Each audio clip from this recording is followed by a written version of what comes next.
বামপন্থীরা তো পশ্চিমবঙ্গের মানুষের গড় আয় বাড়াতে পেরেছিল, গ্রামীণ মানুষের গড় আয় বাড়াতে পেরেছিল।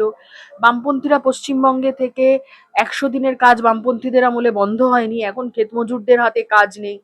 বামপন্থীরা থেকে কৃষকদের কৃষি ঋণের যে জাল, মহাজনী জাল, তার থেকে মুক্ত করতে পেরেছিল।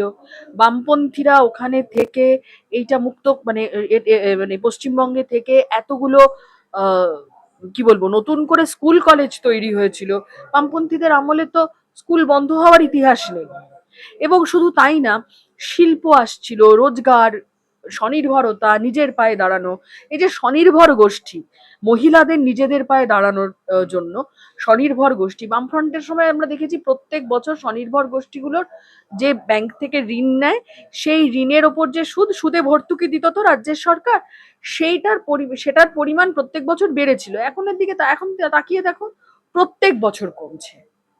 তাহলে আমাদের রাজ্য এগোনোর পথ ধরে যে আমরা মানে একটা শুরু হয়েছিল, পথ চলা শুরু হয়েছিল, সেই পথ চলাটা তো বন্ধ হয়েছে শুধু নয় তৃণমূল কংগ্রেসের হাতে। যেখানে ছিল আমরা তার থেকে অনেক খারাপ জায়গায় দাঁড়িয়ে আছি।